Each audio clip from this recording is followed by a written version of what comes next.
Okay. So, like I was saying, journaling in relation to questions.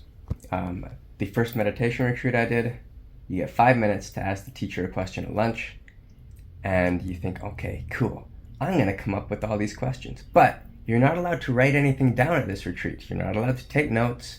You're not allowed to look at anybody. You're not allowed to say anything. You can't touch anybody or like, oh, you're in my way. You just got to deal with your relationship to everything. Now, because you can't take notes, that means any question that you have to hold on to. It has to stick there. So all this meditation time, a part of the mind is going, oh, remember that thing, remember that thing, remember that thing. So you can ask that thing, remember that thing. Don't forget that thing, you got to ask that thing. And then you get to the teacher, you ask that question, you get disappointed by whatever the answer is.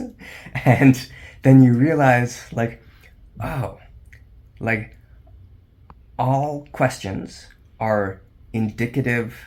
Like, there's that saying, there's no such thing as a bad question. Wrong. No such thing as a good question.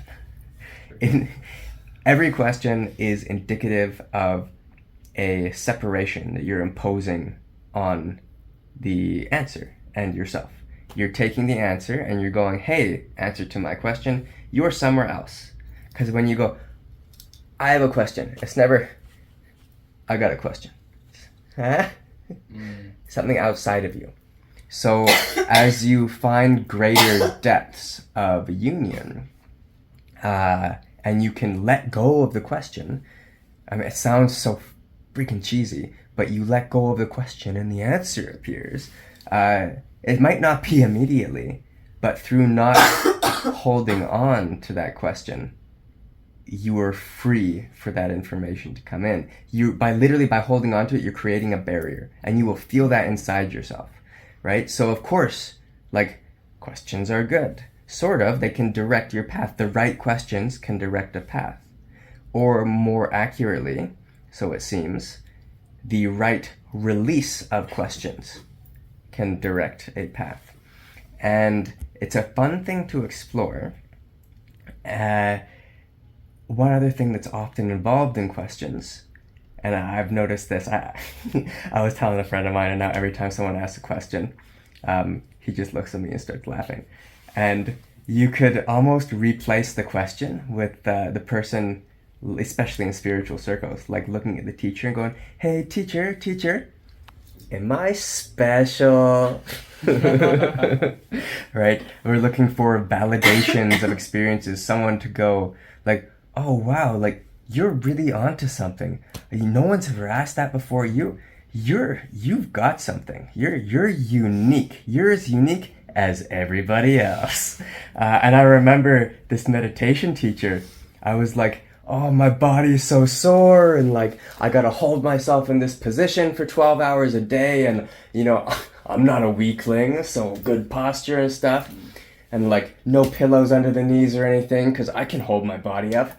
And he looks at me and he goes, you don't get like a smiley face or a gold star sticker next to your name after this retreat, right? And of course at the time I'm just like, oh yeah, no, I'm awesome, get some, I'm meditating. Who? Me. Which is just hilarious.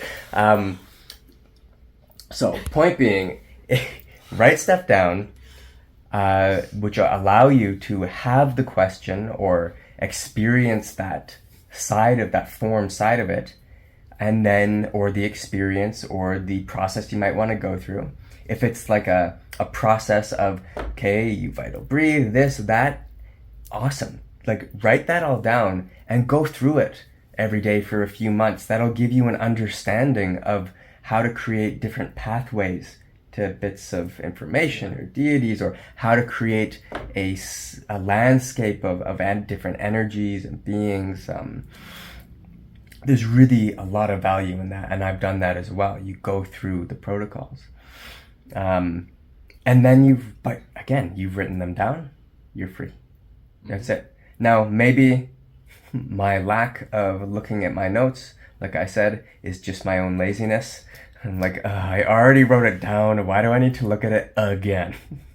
And part of it's crappy handwriting, and I can't read what I write anyway. So that's hard to decipher. But point being, you'll find all these different ways as you tune deeper and deeper into your own perceptions of clinging at more and more refined levels, etc. You'll start noticing, oh, like when I have a question, that's a contraction. Okay, do I want that? Yes or no? Because how else do you remember it, right? You have to hold on to it. You can't remember things that you're not holding on to.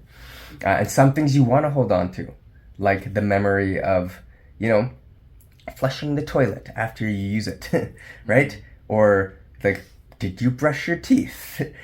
Basic bodily care, your partner's name, your parents' names, like what direction to look first when you're crossing the street, which is really hard if you're from Canada and you're used to the right side of the road and you're in a country where they drive on the left side of the road. It takes me weeks to realize what's going on at like a habitual level, Anyway, I'm rambling now.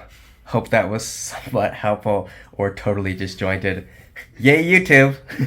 All right.